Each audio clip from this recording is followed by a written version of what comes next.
Assalamualaikum warahmatullahi wabarakatuh.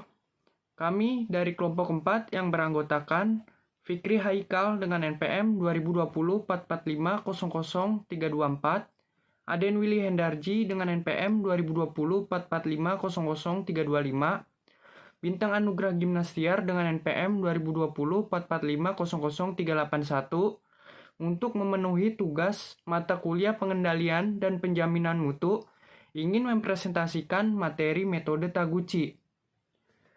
Pengertian kualitas menurut Taguchi.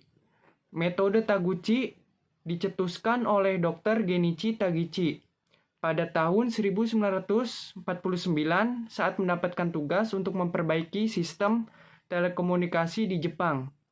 Metode ini merupakan metodologi baru dalam bidang teknik yang bertujuan untuk memperbaiki kualitas produk dan prosesnya, serta dalam dapat menetapkan biaya dan resource seminimal mungkin. Sasaran metode Taguchi adalah menjadikan produk rebus terhadap noise, karena itu sering disebut sebagai rebus design. Definisi kualitas menurut Taguchi adalah kerugian yang diterima oleh masyarakat sejak produk tersebut dikirimkan. Filosofi Taguchi terhadap kualitas terdiri dari 3 buah konsep, yaitu pertama, kualitas harus didesain ke dalam produk dan bukan sekedar memeriksanya. Kedua, kualitas terbaik dicapai dengan meminimumkan deviasi dari target. Ketiga, produk harus didesain sehingga robust terhadap faktor lingkungan yang tidak dapat dikontrol. Dan yang keempat adalah biaya kualitas harus diukur sebagai fungsi deviasi dari standar tertentu dan kerugian harus diukur pada seluruh sistem. Metode Taguchi merupakan offline quality control, artinya pengendalian kualitas yang preventif sebagai desain produk atau proses sebelumnya sampai pada produksi di tingkat shop floor.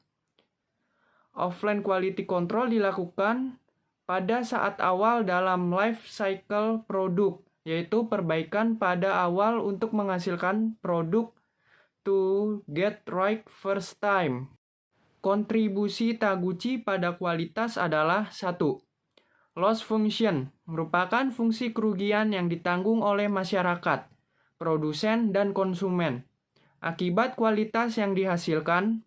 Bagi produsen yaitu dengan timbulnya biaya kualitas, sedangkan bagi konsumen adalah adanya ketidakpuasan atau kecewa atas produk yang dibeli atau dikonsumsi karena kualitas yang jelek. Kedua, orthogonal array. Orthogonal array digunakan untuk mendesain percobaan yang efisien dan digunakan untuk menganalisis data percobaan. Orthogonal array digunakan untuk menentukan jumlah eksperimen minimal yang dapat memberikan informasi sebanyak mungkin semua faktor yang mempengaruhi parameter. Bagian terpenting dari orthogonal array terletak pada pemilihan kombinasi level dari variabel-variabel input untuk masing-masing eksperimen. Dan yang terakhir adalah robustness, meminimasi sensitivitas sistem terhadap sumber-sumber variasi. Assalamualaikum warahmatullahi wabarakatuh. Saya Bintang Anugrah Gimnastiar akan menjelaskan tentang langkah penelitian Taguchi. Langkah-langkah ini dibagi menjadi 3 fase utama yang meliputi keseluruhan pendekatan eksperimen. 3 fase tersebut adalah 1. Fase perencanaan, 2. Fase pelaksanaan, dan 3. Fase analisis. Fase perencanaan merupakan fase yang paling penting dari eksperimen untuk menyediakan informasi yang diharapkan. Fase perencanaan adalah ketika faktor dan levelnya dipilih, dan oleh karena itu merupakan langkah yang terpenting dalam eksperimen. Fase terpenting kedua adalah fase pelaksanaan. Ketika hasil eksperimen telah didapatkan, jika eksperimen direncanakan dan dilaksanakan dengan baik, analisis akan lebih mudah dan cenderung untuk dapat menghasilkan informasi yang positif tentang faktor dan level. Fase ketiga yaitu adalah ketika informasi positif atau negatif berkaitan dengan faktor dan level yang telah dipilih, dihasilkan berdasarkan 2 fase sebelumnya. Fase analisis adalah hal penting terakhir yang manakah apakah penelitian akan dapat menghasilkan hasil yang positif. Langkah utama untuk melengkapi desain eksperimen yang efektif adalah sebagai berikut.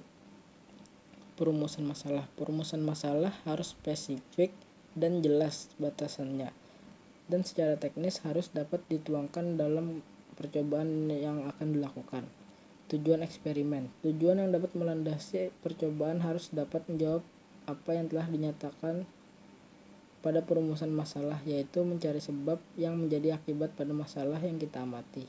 Memiliki karakteristik kualitas atau variabel tak bebas. Variabel tak bebas adalah variabel yang perubahannya tergantung pada variabel-variabel lainnya. Memilih faktor yang berpengaruh terhadap karakteristik kualitas atau variabel bebas. Variabel bebas atau faktor adalah variabel yang perubahannya tidak tergantung pada variabel lainnya. Pada tahap ini akan dipilih faktor-faktor yang diselidiki pengaruhnya terhadap variabel tak bebas yang bersangkutan. Mengidentifikasi faktor terkontrol dan tidak terkontrol. Dalam metode Taguchi, faktor-faktor tersebut perlu diidentifikasikan dengan jelas, karena pengaruh antara kedua jenis faktor tersebut berbeda. Faktor terkontrol, control factors, adalah faktor yang nilainya dapat diatur atau dikendalikan, atau faktor yang nilainya ingin kita atur atau kendalikan.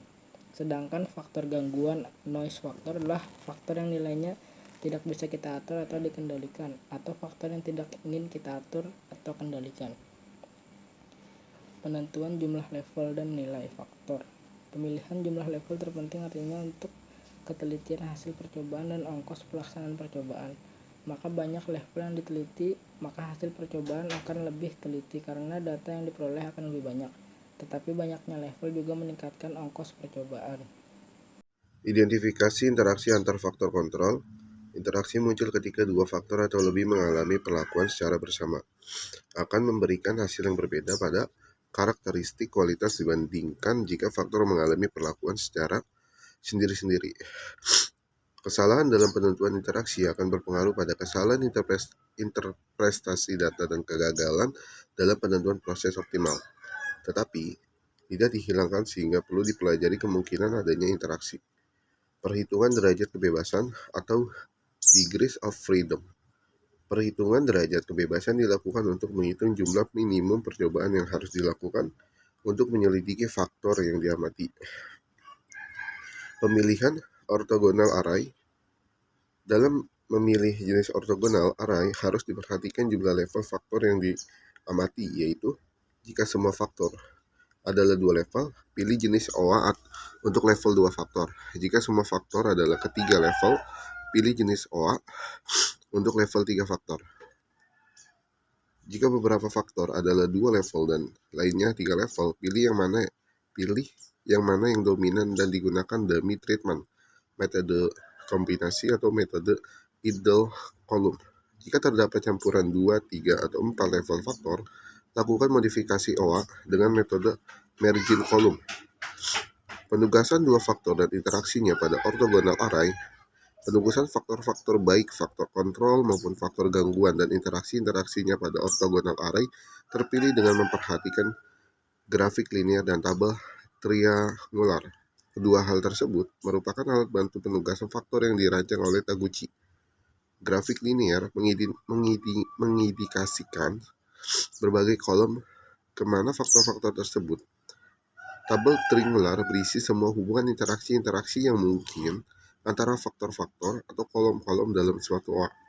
Persiapan dan pelaksanaan percobaan. Persiapan percobaan meliputi penentuan jumlah replikasi percobaan dan randomisasi pelaksanaan percobaan. Jumlah replikasi.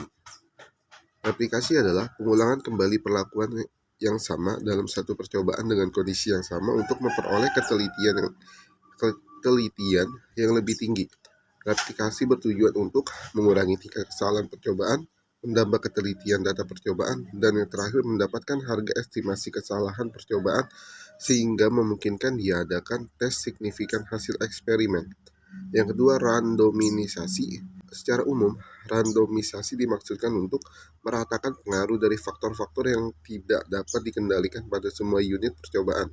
memberikan kesempatan yang sama pada semua unit percobaan untuk menerima suatu perlakuan sehingga diharapkan akan kehomogenan pengaruh pada setiap perlakuan yang sama. Dan yang terakhir, mendapatkan hasil pengamatan yang bebas atau independen satu sama lain. Yang analisis data. Pada analisis data dilakukan pengumpulan data dan pengolahan data, yaitu meliputi pengumpulan data, pengaturan data, perhitungan serta penyajian data dalam suatu layout tertentu yang sesuai dengan desain yang dipilih untuk suatu percobaan yang dipilih. Selain itu, dilakukan perhitungan dan penyajian data dengan statistik, analisis variansi, tes hipotesa, dan penerapan rumus-rumus empiris pada hasil percobaan. Interpretasi hasil merupakan langkah yang dilakukan setelah percobaan dan analisis telah dilakukan. Interpretasi yang dilakukan antara lain dengan menghitung persentase kontribusi dan perhitungan selang kepercayaan faktor untuk kondisi perlakuan saat percobaan. Percobaan konfirmasi. Percobaan konfirmasi adalah percobaan yang dilakukan untuk memeriksa kesimpulan yang didapat. Tujuan percobaan konfirmasi adalah memverifikasi dugaan yang dibuat pada satu model pada saat model performasi penentuan faktor dan interaksinya, dan setting parameter atau faktor yang optimum hasil analisis hasil percobaan pada performansi yang diharapkan. Demikian presentasi dari kelompok kami. Kurang lebihnya mohon maaf. Wassalamualaikum warahmatullahi wabarakatuh.